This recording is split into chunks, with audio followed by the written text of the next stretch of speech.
Hello everybody, Jamie the Board Game Man, and today we're looking at a game from the year 2018. It's a 1 to 4 player game. It takes about 30 to 60 minutes to play, and when you initially see the layout of the game, the first two games that come to my mind is Splendor and Patchwork. What game is that?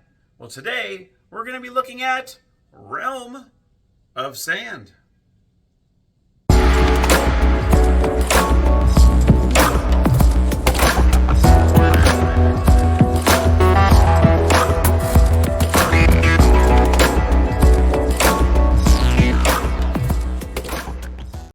Everybody, here we are at the gaming table with Realm of Sand. Here we go.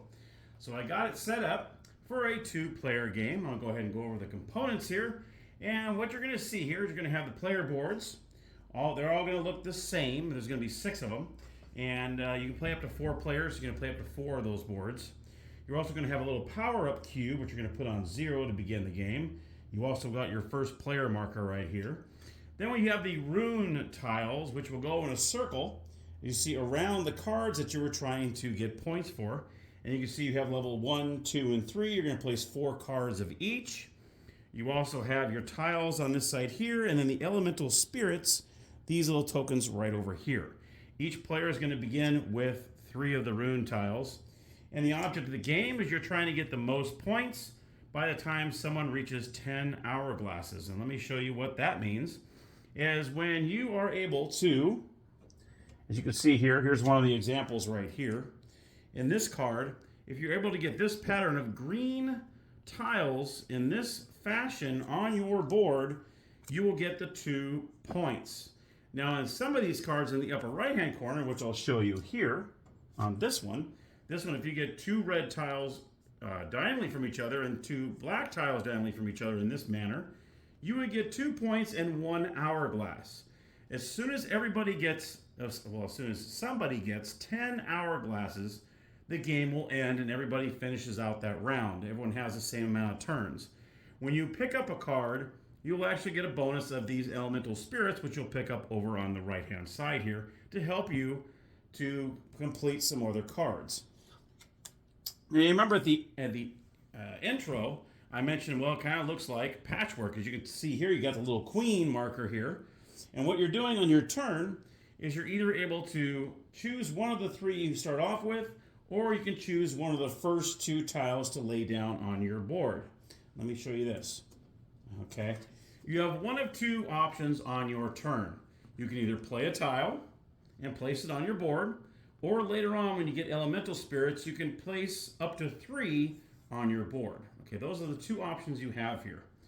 Now sometimes, like I said, I have a level up here, which means now at the very beginning of the game, you can see the unshaded areas are where you're allowed to place your tiles. The dark areas you are not. But once you get a card, let's see if one of them has one down here, that I can give you an example, like this one here. Like a level 2, if you're able to complete like a T shape in these green, you will get a yellow elemental spirit, and you get +1, which means you get to add 1 to your level up meter, which allows you to go in 1 darkened space. If you have like 3 on your meter, then you can go 3 squares in the darkened space. So that's what that means there. But at the very beginning, you must stay in the lightened areas only. So let's go ahead and play a couple turns here. And this is the first player. As you see, the first player markers here. He's going to begin by looking and seeing what can we do here. So he's going to go ahead. He's going to go ahead and place this tile on this right here. He's going to go ahead and place these 2 right here. Okay. So when you place that, what you're going to do is it's like almost like a template. So what you'll do is you're going to take this and you're going to take the corresponding tiles over here and place them on your board. So for instance, on this, I'm going to take a red and 2 black. Oops, 1 and 2 black here. I'm going to go ahead and redo it underneath here. So I'm going to go ahead and take this, this, and this. Okay. This tile will go on the very back behind the queen here. Okay. And then I get to choose one of these 2 tiles to put back into my arsenal. At the end of every turn, you will always have 3 of these tiles. Let's just say I want to go ahead and choose this tile here. Okay. So I'm going to place this in my turn, and then my turn is over. Okay. Then it goes over to the second player. Second player is going to look and see what they want to do.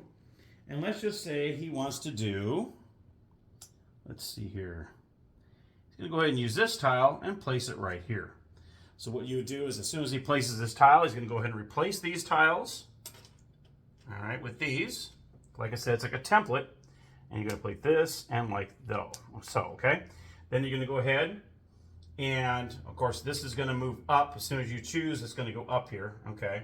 The queen will move up, and then you're going to place the tile that you just used behind the queen, okay?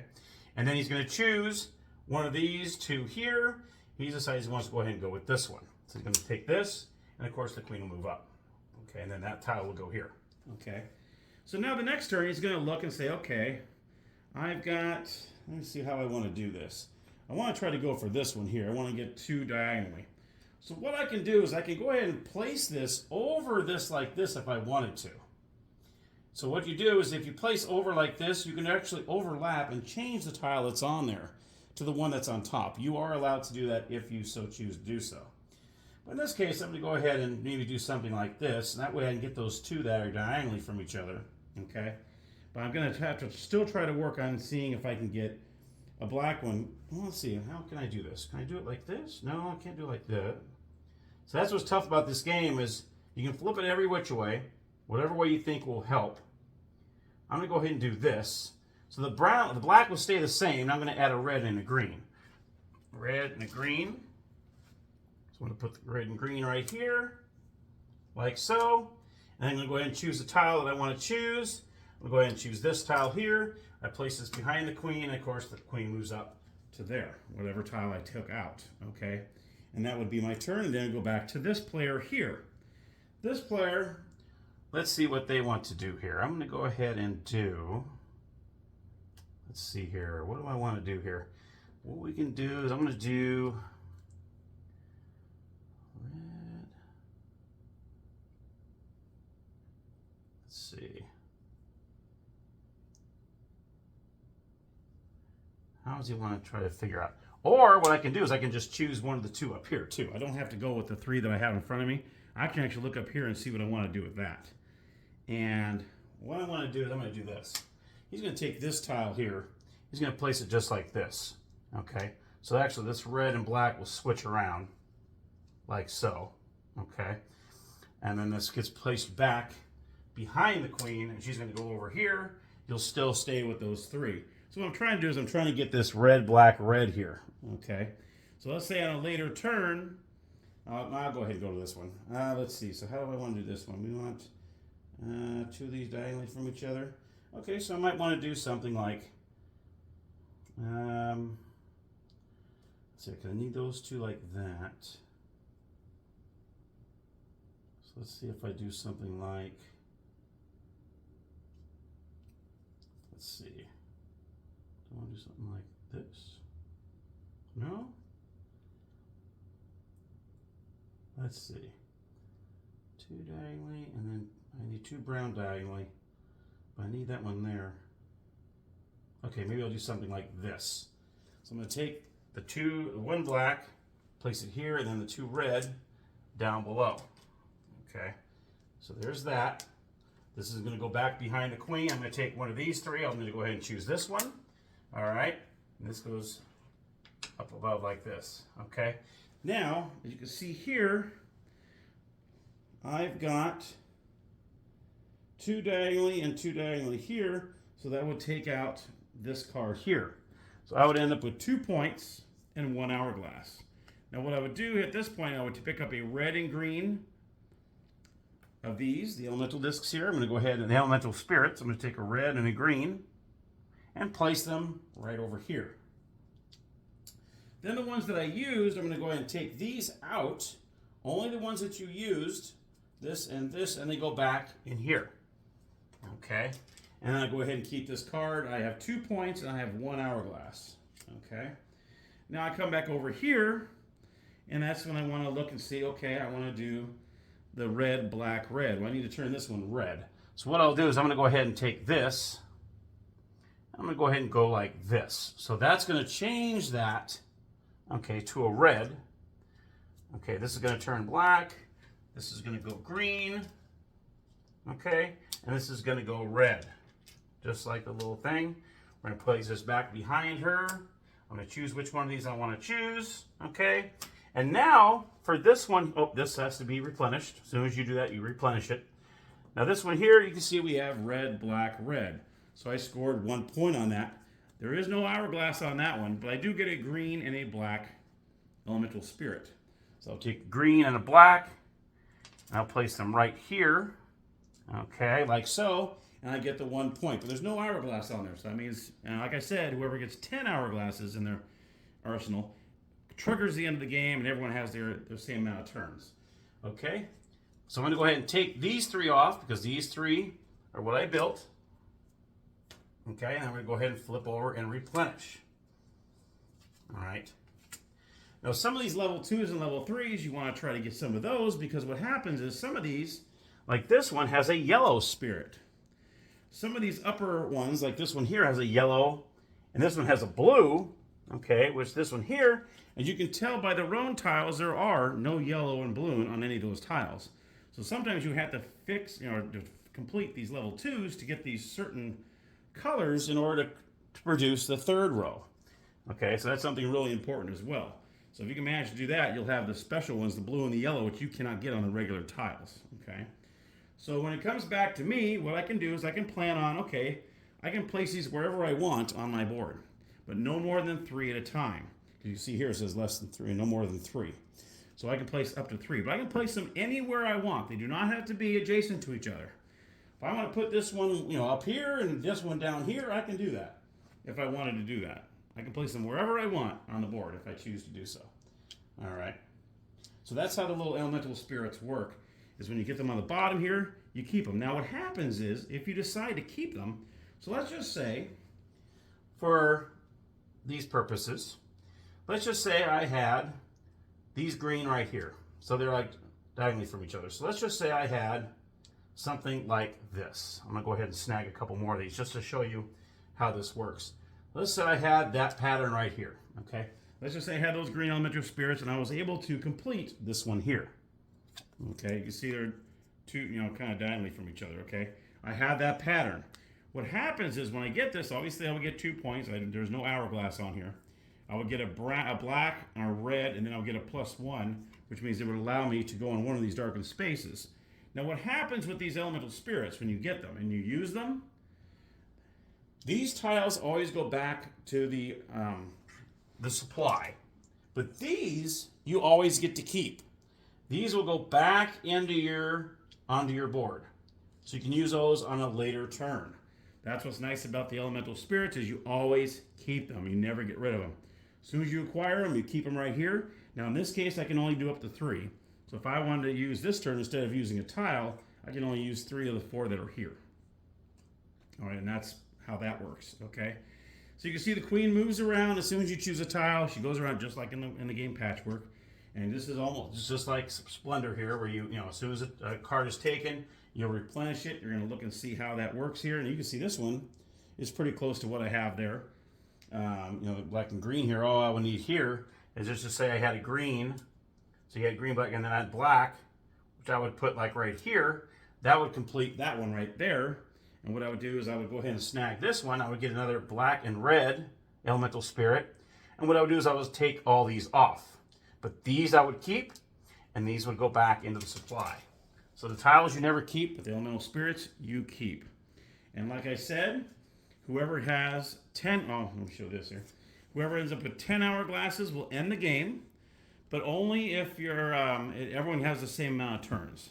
So if you're the first player, obviously all the other players will get one final turn to see what they can do, and then the game will end, and then you total up the amount of points you have, and whoever has the most points wins the game. Now on the back side of this, as you can see here, is the expert side or the advanced side. And this one you still have the same 2 turns. You can either choose a tile or choose up to 3 of your elemental spirits. But in this one you actually get a special power. And the special power really changes on each one of these cards. So each one of these are different. And you can see these little jewels on here, these little spaces, activate your special power. So this one here, if you lay a tile on the green and then you pick it up after you finish a card, you get to activate your special power. And in this case, this allows you to move one of your pieces onto another spot. That's pretty cool. There's all sorts of different powers on each one of these cards, and that's all this is. The advanced one is, it's a little different. You know, shapes are a little different on there. Each one of these is different. Like on the basic side, all of them are the same. But on the expert or the advanced version, you see they're all kind of different, and these are all in different spots. And once you pick up a tile off of there, that's when you activate your special power, which we do have those little tokens in here, which I didn't pull out because they're part of the advanced. But here are the tokens you get that you place on there, and of course when you don't have it, it's turned off. But as soon as you get another power, then you flip it back on again. So when the time comes you want to use it, you just flip it over. All right, and that's pretty much the game. So you're just grabbing a tile, you're trying to put these together that match the card on here. You pick up the card, you'll get the points, you'll keep track of how many hourglass it is, and then you get the little special power on the very bottom, where it's elemental spirits, or you can power up your +1, +2 down here that allows you to go in the darkened areas. All right, and that, my friends, is Realm of Sand. All right, so let's go up to the game room, and I'll give you my final thoughts. All right, so my final thoughts on Realm of Sand. What a cool little game. I do like that it's very simple to teach. Literally, it's like, okay, you grab one of these two pieces, you place it on your board, you replace them with these little pieces, and you're trying to, kind of like a Splendor, kind of, sort of. I mean, you're not gathering points like, that's a permanent gem for me, and that's a permanent thing. You know, it's not like that, like it is in Splendor. But you're getting points for these, and you're also getting those special little discs as well that help you along the way, and you get to keep those, which is great. Where the tiles, you don't. You place them back there once you use them, but what's great about the little discs is you actually do get to keep those and use them in future turns, which is really, really cool. And it really ramps up because the colors on those discs don't correspond to the colors on the tiles that you get around the board. So it's really important to get those if you want to get those second and third tier cards. So, but yeah, it's a pretty cool little game. I mean, I've watched a couple other videos on this, and I have to agree, if you do have maybe a player or two, that they could take long. You know, they're really studying what they can get, and the game might take a little longer than that. But you know what? I just enjoy being able to sit down and play games with family and friends. So if it takes a few extra minutes for them to figure out what tile they want to get and what configuration, you know what? That's cool with me. I don't mind. Because all the purpose of games is to let all your troubles go away for like 30 minutes to an hour at a time. You don't have to think about anything else but playing the game. And that's what I love about it. So if you have a little analysis paralysis, oh well, it is what it is. I'm not going to complain about it because I'm with family and friends playing a game. It might happen with this a little bit. Who cares? 30 to 60 minutes is a good time for Realm of Sand. If you can find it, get it. It's a fun little game. And like I said in the beginning, it's really fun because you can actually teach it really quickly. Very quickly, but there's a lot to it. And that's what a lot of Emperor S4 games are like.